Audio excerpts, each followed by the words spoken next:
This doesn't look real, but it's only 45 minutes from Las Vegas. This is Nevada's oldest state park and one of the most visually intense places we've ever filmed. Hi everyone, it's Urmi and Sanjay from Jetsetting with us. Today we're exploring Valley of Fire State Park. This is an incredible stop between Las Vegas and Utah, and it completely surprised us. In this video, we'll show you what Valley of Fire looks like in real conditions, which stops are worth prioritizing, and how much you can experience even without doing every major hike.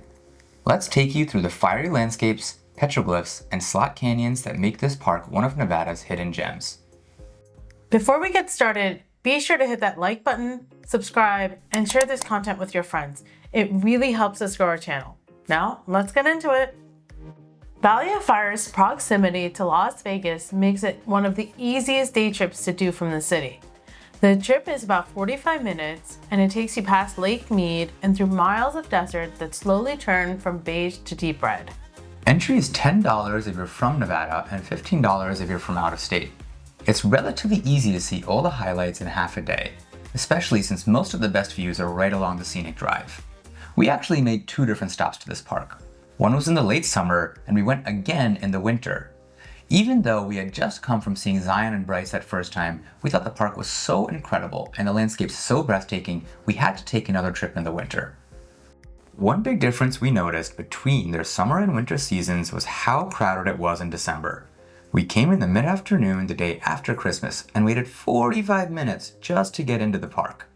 It was quieter in the summer, however, some of the trails are closed due to the heat. Next, here are the best highlights and our hiking recommendations.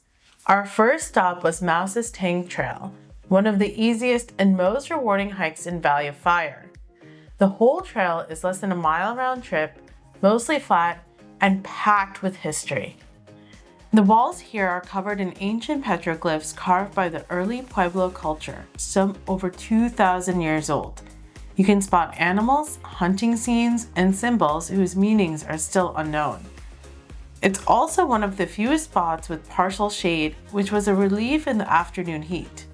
The name Mouse's Tank comes from an outlaw who supposedly hid in these canyons, though now it's just quiet, timeless desert. Fire Canyon Overlook is one of the park's best viewpoints. From here, you see endless layers of red rock broken up by pale white domes. This is where Valley of Fire really starts to make sense as a name. It just looks like the desert itself is burning.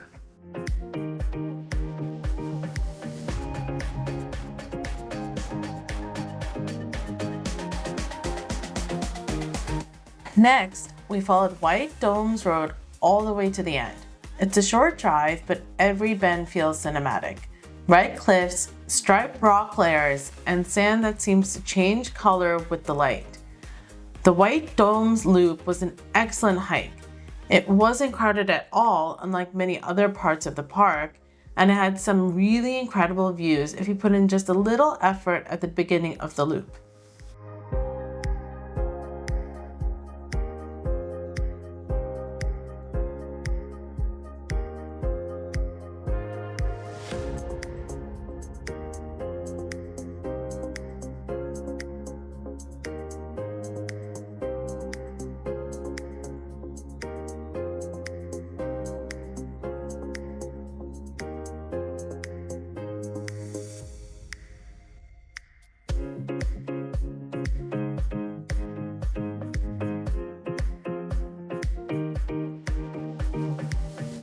Even without hiking every single trail, the scenic drive alone is totally worth the visit.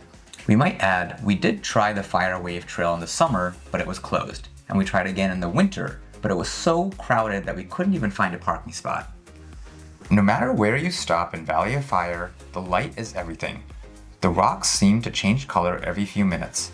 Orange in the morning, scarlet in the afternoon, and deep rust as the sun goes down. The camera can't really capture it. In person, the red sandstone almost looks like it's lit from within. It's the kind of place that makes you pull over every few hundred feet just to stare. For a state park, it feels surprisingly grand.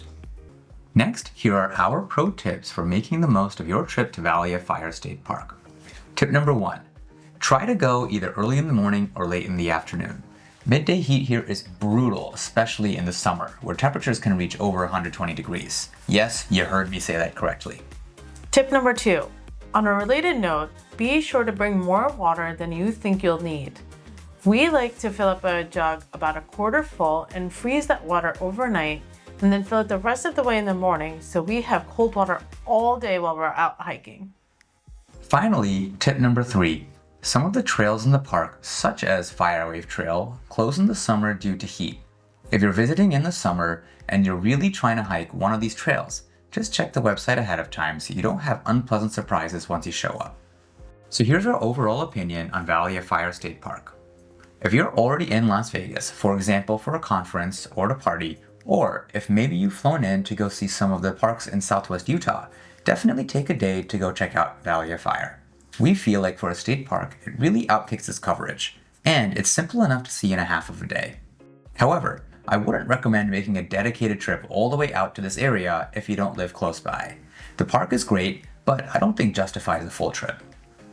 If you're planning a road trip around the American Southwest, be sure to check out our other videos on Death Valley, Zion, Bryce Canyon, and other hidden state parks around St. George, Utah. Together, all of these parks make an incredible road trip from Nevada to Utah. And if you found this video useful, be sure to hit that like button, share it with your friends, and subscribe to our channel so you don't miss what's coming next. Let us know in the comments, have you been to Valley of Fire State Park? Or did maybe we inspire you to go take a trip? We'd love to hear from you. We look forward to seeing you on our next adventure. Bye for now!